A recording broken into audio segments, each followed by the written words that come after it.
O ano na, yan, balik tayo guys sa pag-unbox ng Huawei MatePad Pro Paper Matte Edition guys 2025. O kakabili ko lang nito kaya unbox tayo.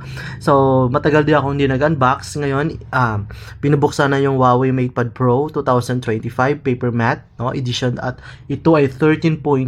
Kita nyo guys, sobrang lapad, parang maliit or sobrang manipis na laptop monitor.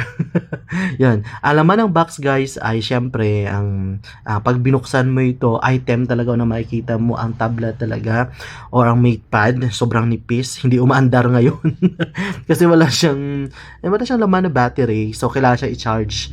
Na actually, nagka-problema kami diyan. Akala ko sira to eh. Pero hindi naman talaga at nag-worry yung lahat. Yan makikita. Pangalawa is yung parang yan nagbigay sa atin ng mga freebies, earphones, power banks, no? Yan, power bank. Yan, maganda naman tong power bank na binigay nila. At yun, sa box guys ay una makikita dyan yung kanyang pamunas, yun. Napakamahal na pamunas. At yung, yan, sa atin sinacharge siya. So, na-amaze talaga ako dito sa product na to. Yun ang kanyang buong setup guys. So, para siyang laptop na maliit. At pag binuksan mo to guys, syempre una mo makukuha dyan ay yung kanyang mga keyboard at cover, yung kanyang charger at yan manual. Now, ang charger niya guys is 100 watt. Wow. Grabe. Parang charger siya ng laptop or sobra pa sa charger ng laptop guys. Pero yun, tinatry namin to at hindi siya gumana sa una. Nag-worry kami lahat guys kasi akala namin sira itong MatePad Pro na to. Yun pala is na-drain lang talaga ng sobra itong MatePad Pro guys.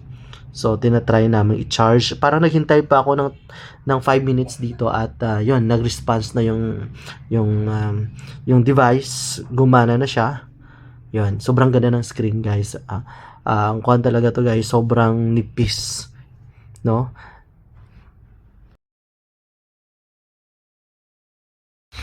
At guys, yun ang mouse niya, no, na libreng mouse. Akala ko talaga wala tong dalang mouse. So, may dala siyang mouse. Bukod sa mouse, meron pa siyang M Pen. No, yan ang ganda. Ang ganda ng mouse, guys. Sobrang ganda. Ang kuhan talaga tong mouse na to, guys. Yung ginagamit talaga at binebenta ng Huawei, guys, na mouse. At yan ay Bluetooth mouse. At yun ang kanyang pen na kung saan sobrang ganda, sobrang responsive guys ang pen. Tinatawag itong M Pen at may Neuralink siya at mas para sa akin mas maganda pa to sa pen ng isang ng sikat na brand, no? Parang talaga sa grip niya, sa response niya kapag sumulat ka. So, ganda, super ganda guys ng pen. At matagal malobat, di ba? Ano diskaya. At ito yung kanyang casing guys. Ang casing nito, ito yung may keyboard, may casing, at lahat ito ay gumagana din at may magnet at hindi na to charge. Wala ka talagang charger na makikita dito sa keyboard na to guys. Wala ka talaga. Hindi ko alam na kung paano ito mag-charge eh. Basta itapik mo lang, gagana na siya. Siguro sa kwanto, sa magnet na to. Kasi guys, kwan na talaga, hindi ka nagta-charge sa keyboard na to. Yun ang unang hinanap ko. Paano ko ito i-charge? Yun pala guys, wala siyang charger, no? Nag-automatic charge siya sa device mismo. Kagaya ng pen. So, lahat dito guys ay gumagana gamit ang Neuralink ng Huawei. O, diba? Ganda ng Huawei. At guys, so, alam nyo ba, tinry ko yung keyboard niya. Para kang lang mayroong MacBook. No? Para ka lang mayroong MacBook na binili guys. At actually, mas mahal pa to sa MacBook guys. Mas mahal pa to sa MacBook ng Apple.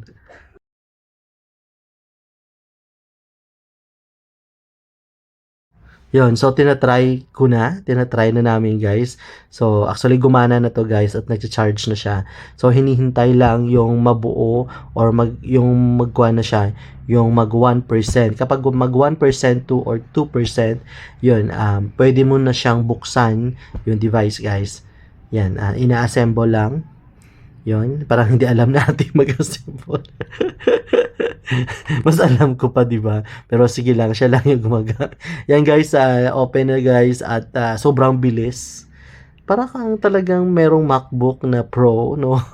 No, ang ganda-ganda talaga guys, yung keyboard replacement, yung screen, para sa akin sobrang ganda ng screen at sobrang bilis guys. Wala kang lag na makikita guys. Syempre bago. Walang lag talaga yan. So guys, ganda ng Huawei MatePad Pro, kaya nga nagtithink na ako na I will be transferring na sa Huawei. Kasi yung kuhan ko is Huawei, so dapat yung phone is Huawei. Yung phone is Huawei. Pero guys, thank you for watching. This is the MatePad Pro Paper Matte Edition guys. Medyo mahal lang siya pero worthy talaga guys. Sobrang ganda guys. Lahat ng screen, ng speed, lahat. Thank you for watching.